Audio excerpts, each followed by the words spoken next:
ఇక జిల్లాల్లో డయాలసిస్ సెంటర్ల ఏర్పాటుకు క్వాలిఫైడ్ డాక్టర్ల కొరత ఇబ్బందికరంగా మారుతోంది. సెంటర్లకు టెండర్లు మొదలుపెట్టినా కావాల్సిన డాక్టర్లు లేకపోవడమే సర్కారుకు తలనొప్పులు తెచ్చిపెడుతోంది.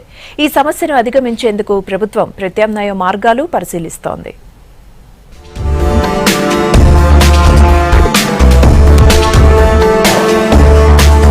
రాష్ట్రంలో పెరుగుతున్న కిడ్నీ పేషెంట్లపై ప్రభుత్వం ప్రత్యేక దృష్టి పెడుతోంది. 2 కిడ్నీలు చెడిపోయిన వాళ్ల కోసం జిల్లాలో 34 డయాలసిస్ కేంద్రాలు ఏర్పాటు చేసేందుకు సర్కార్ ఇప్పటికే నిర్ణయం తీసుకుంది. రాష్ట్రంలో 8,000 వరకు ఉన్న కిడ్నీ పేషెంట్లు హైదరాబాద్ వచ్చి డయాలసిస్ చేయించుకోవడం కష్టమని భావించిన ప్రభుత్వం జిల్లాల్లో సెంటర్ల కోసం టెండర్ల ప్రక్రియ కూడా మొదలుపెట్టింది. ఇవి అందుబాటులోకి వస్తే ఉస్మానియా, గాంధీ హాస్పిటళ్లపై భారం తగ్గుతుందని ప్రభుత్వం భావించింది.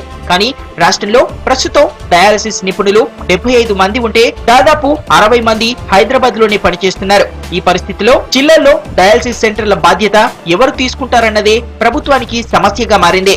డయాలసిస్ పేషెంట్స్ గ్రామాల్లో, పట్టణాల్లో ఉన్నటువంటి బీద ప్రజలు హైదరాబాద్ వరకు వచ్చి మనకున్నటువంటి నిమ్స్ కానివ్వండి, ఇంకా ఇతరత్ర గాంధీ, ఉస్మానియా వెళ్ళి ఈ డయాలసిస్ చేయించుకోవడానికి చాలా వ్యయ ప్రాసెస్లకు వాళ్ళు గురి కావాల్సి వస్తుంది. తర్వాత ఇక్కడ కూడా చాలా లోడ్ ఉండడం వల్ల వాళ్ళు ఎక్కువ సమయం వేచి చూడలేక ప్రైవేట్ని ఆశ్రయించడం జరుగుతుంది.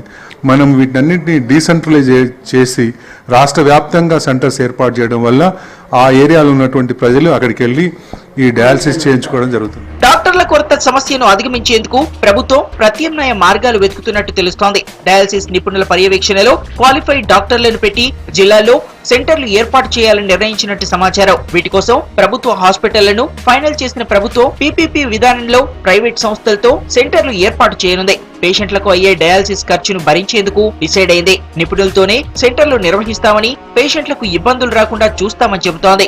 ఏరియా డిస్ట్రిక్ట్ హాస్పిటల్లో ఉన్నటువంటి వైద్యులకి దీని మీద ట్రైనింగ్ ఇచ్చి పర్యవేక్షణ చేయించేటువంటి బాధ్యత, అదేవిధంగా మనకి గాంధీ, ఉస్మానియా, నిమ్స్ నుంచి వెళ్ళేటువంటి డాక్టర్ల పర్యవేక్షణ, తర్వాత వాళ్ళు చేయాల్సిన విధానాన్ని కూడా అక్కడ పూర్తిగా ట్రాన్స్పరెంట్గా ఒక నోటీస్ బోర్డులో లాగా చేసి తయారు చేసి వాళ్ళు ఏ విధంగా మనం డయాలసిస్ చేయాలి, ప్రతిసారి కొత్త డిస్పోజబుల్స్ను వాడాలి అనేటువంటి అనేక విషయాల్ని కూడా అక్కడ మనం ఒక నోటీస్ బోర్డు లాగా చేసి ప్రజలకి అర్థమయ్యే విధంగా, ఆ విధంగా ప్రజలు వాళ్ళ నుంచి సర్వీస్ డిమాండ్ చేసే విధంగా కూడా ఏర్పాటు చేయడం జరుగుతుంది. కిడ్నీ పేషెంట్ల డయాలసిస్ కు డాక్టర్ రిఫర్ చేస్తే కిడ్నీ ట్రాన్స్ప్లాంటేషన్ పూర్తయ్యే వరకు 2 రోజులకోసారి డయాలసిస్ తప్పనిసరి. ప్రతిసారి 2,000 రూపాయలు ఖర్చు చేయాల్సి ఉంటుంది. ఇది పేదలకు ఇబ్బందిగా మారుతోంది. ఈ సమస్య తీర్చేందుకే జిల్లాల్లో డయాలసిస్ కేంద్రాల ఏర్పాటుకు సర్కార్ డిసైడ్ అయింది.